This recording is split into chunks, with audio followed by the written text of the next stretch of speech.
যিসকলে চাকৰি পাবলৈ যোগ্য আছিলে তেওঁলোকে চাকৰি পোৱাৰ পৰা বঞ্চিত হ'ল। সো ইয়াৰ কাৰণে ইউ পিপল ৰাজনীতি দলক আমি চালবাৰী সমষ্টিৰ পৰা অহা 22 তাৰিখত নাঙলৰ ছবিত ভোট দি পেলাই আমি বিদায় দিব লাগিব। বিদায় দিব পাৰিব নাই? নাঙল পাৰ্টি 26 তাৰিখে যিটো আমাৰ নিৰ্বাচনী ফলাফল ওলাব, হাগ্ৰামা ছাৰক আমি চিট হিচাপে পাবলৈ গৈ আছো আৰু আপোনালোকৰ চালবাৰীত আহি পেলাই আমি বেণ্ড পাৰ্টি বজাই নাচিম একেলগে। সৰকাৰ আমাৰ বিসিডিসি আমাৰ সৰকাৰ হওয়াৰ লগে লগে বেকাৰ লড়া ছোৱালী যিসকলে চাকৰি বাকৰি পোৱা নাই তেওঁলোকৰ সংস্থাপনৰ নামত বিপিএফ দলে প্ৰতি বছৰে 100 কোটি টকা ব্যৱহাৰ কৰিব। বেকাৰ মানুহসকলে পইচা ঘূৰাই দিব নালাগে, সুদ মাৰিব নালাগে। এই পইচাটো লোন নহয়। যিবিলাক মানে বয়স 40 বছৰ পাৰ হোৱা নাই, চালবাৰী সমষ্টি 5টা বছৰত কমসে কম 3000 মান বেকাৰ ল'ৰা ছোৱালী তেওঁলোকে পইচা পাব। 3 লাখ 4 লাখ 5 লাখ 10 লাখ পৰ্যন্ত পইচা দিব। আৰু এই পইচাটো পোৱাৰ পিছত আপোনালোকে চাহ দোকান খুলিব পাৰিব, ৰেষ্টুৰেণ্ট দোকান, গেলামাল, computer, mechanic, beauty parlour, cutting, knitting, ডাঙৰ মানে খেতিৰ কাম কৰিব পাৰিব। পইচা ঘূৰাব নালাগে, পইচাটা আপোনালোকে ভাল কামত ব্যৱহাৰ কৰিব লাগে নে নাই? প্ৰাইমাৰী কমিটি আমাৰ ব্লক কমিটিবিলাকক আপোনালোকৰ নামবিলাক সিলেকশ্যন কৰিবৰ কাৰণে দায়িত্ব দিম। ল'ৰা ছোৱালী মানে 40 বছৰ পাৰ নহ'লে বয়সটো চবে পাব, বিয়া পাতিলে পাব, কিন্তু বয়সটো 40 বছৰ অতিক্ৰম কৰিব নালাগে। আমি বেকাৰ সমস্যা সমাধান কৰিব বিচাৰিছো, কাৰণ 100% সকলে চাকৰি নাপাব। যিবিলাক চাকৰি নাপাব তেওঁলোকে বিভিন্ন ধৰণৰ ব্যৱসায় কৰিব লাগিব, নিজৰ ঘৰ চাব লাগিব, নিজৰ জীৱন যাপন কৰিব লাগিব, আৰ্থিকভাৱে নিজকে উন্নতি কৰিব লাগিব। তাৰ কাৰণে বিপিএফে চৰকাৰ গঠন কৰাৰ পিছত আমাৰ যুৱক যুৱতীসকলৰ সংস্থাপনৰ নামত 100 কোটি টকা ব্যৱহাৰ কৰা হ'ব।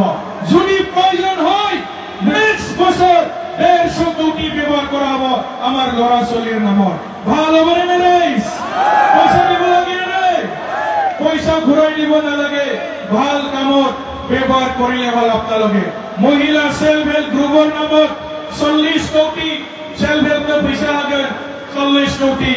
আৰু যিবিলাক বিকলাংগ আছে, যিসকল বয়সস্থ ব্যক্তি আছে, তেখেতসকলৰ নামত প্ৰত্যেক বছৰে 10 কোটি পইচা ব্যৱহাৰ কৰা হ'ব। ইয়াৰ পিছত IBSৰ নামত যিবিলাক দুখীয়া দৰিদ্ৰ হাতী খোৱা মানুহ, দিন হাজিৰা কৰা মানুহ, আটাইতকৈ গৰীব শ্ৰেণীৰ মানুহসকলৰ কাৰণে IBS 15,000, 20,000, 25,000 পৰ্যন্ত IBSৰ নামত 1 বছৰত 50 কোটি টকা ব্যৱহাৰ কৰা হ'ব। দুখীয়া পৰিয়ালে পইচা নাই जागोन, बेराम নাই जानो, माबा मोनसे खालामना लानो थाखाय दुखिया मानसिफोरनो IBS होनाय जागोन।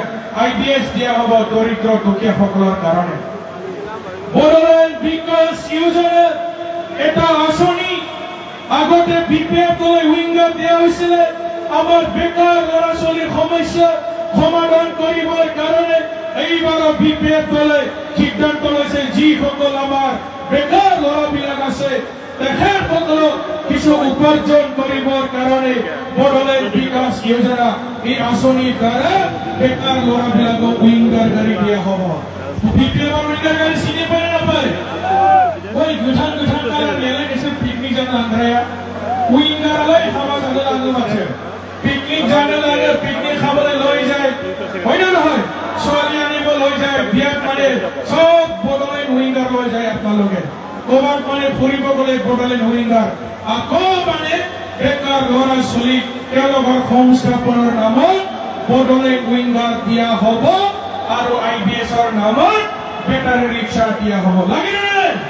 বেটাৰী ৰিক্সা বেকাৰ মানুহবিলাকক দিয়া হ'ব। তেনেধৰণৰ বিপিএফে বহুতখিনি আঁচনি লৈ আহিছে। ৰাস্তা, দলং, মেডিকেল, হস্পিটেল এইবিলাকতো হ'বই। ইয়াৰ বাহিৰেও ব্যক্তিগতভাৱে কিছুমান মানুহ সহায় কৰিবৰ কাৰণে বিপিএফ দলে তেনেকুৱা আঁচনিবিলাক লৈ আহিছে। ইউ পিপলে চেঞ্জ ধ্বংস কৰিলে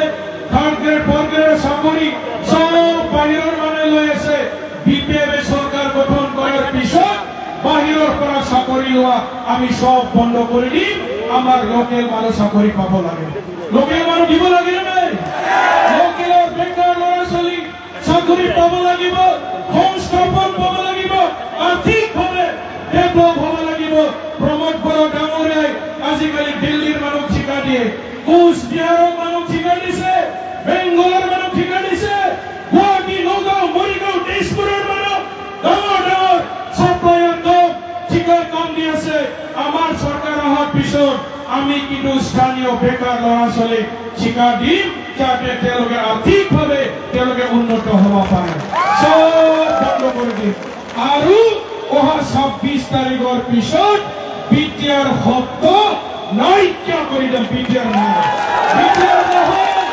বিটিআৰ হোৱা নাই অফিচিয়েলি এতিয়াও তেওঁলোকে বিটিআৰ লিখিব নোৱাৰে এইবাৰৰ যে ইলেকশ্যন এইটো বিটিচিৰ ইলেকশ্যন হয় বিটিআৰৰ ইলেকশ্যন নহয় 5 বছৰ সময় উকলি গ'ল তেওঁলোকে বিটিআৰৰ শক্তি ৰূপায়ণ কৰিব নোৱাৰিলে প্ৰমোদ বড়ো ডাঙৰীয়াই এজন মানে আটাইতকৈ ঠগোৱা ব্যক্তি আমাৰ বিটিচিৰ নাম্বাৰ 1 সকলোকে ঠগাব পাৰে মিছা কথা ক'ব পাৰে সব ঠগালে সকলোকে ঠগালে আৰু ঠগাবলৈ বাকী নাই আৰু তেওঁলোকে আজি হেলিকপ্টাৰ লৈ মানুহ চাবলৈ নাযায় যোৱাকালি মন্ত্ৰী জনাইছে চিৰাঙত মই চিৰাঙৰ এটা জায়গাত মিটিং কৰি আছিলো তেওঁলোকৰ মন্ত্ৰী হেলিকপ্টাৰ নামাই দিছে চিৰাঙত 200 জন মানুহে গাঁৱে গাঁৱে যাই পেলাই মাতিছে মিটিং যদি নুশুনে তথাপি আপোনালোকে হেলিকপ্টাৰ চাবলৈ আহক ইমান উপকাৰ দেৰ ঘণ্টা বহিছে হেলিকপ্টাৰ লৈ পেলাই চিৰাঙত চুবাইজাৰ সমষ্টি 200 জন গাঁৱৰ ৰাইজে ওলাই অহা নাই আজি বিপিএফ দলৰ যিটো চুনামি যিটো মানে ধুমুহা এই ধুমুহাত ইউপিএফ দলে চব উৰি গ'ল আৰু তেওঁলোকে ইলেকশ্যন কেতিয়াও জিকিব নোৱাৰে বেছি হ'লে ইউপিএফ জিৰ' হৈ যাব পাৰে চবে বেয়া পাইছে মাটি পাট্টা দিয়াটো আমাৰ গেৰেণ্টি হয় যিখিনি কথা কৈ আছো আমাৰ বিপিএফ দলৰ গেৰেণ্টি হাউচ ভৱন কি হ'ল মাইনৰিটি মুছলিম সকলক হাউচ ভৱন বনোৱা কথা আছিলে প্ৰমোদ বড়ো ডাঙৰীয়াৰ ভিজন ডকুমেণ্টত লিখা আছে হাউচ ভৱন বনোৱা হ'ব শিলাৰাই ভৱন বনোৱা হ'ব বেংগলী ভাইসকলৰ কাৰণে ৰবীন্দ্ৰ ভৱন আজি ক'ত গ'ল এটাও বনানো কোকৰাঝাৰৰ পৰা আৰম্ভ কৰি আপটো ওদালগুৰিলৈকে এটাও ভৱন বনা নাই ইমান মিছা কথা ক'ব পাৰে চ' এতিয়া সময় নাই ৰাইজ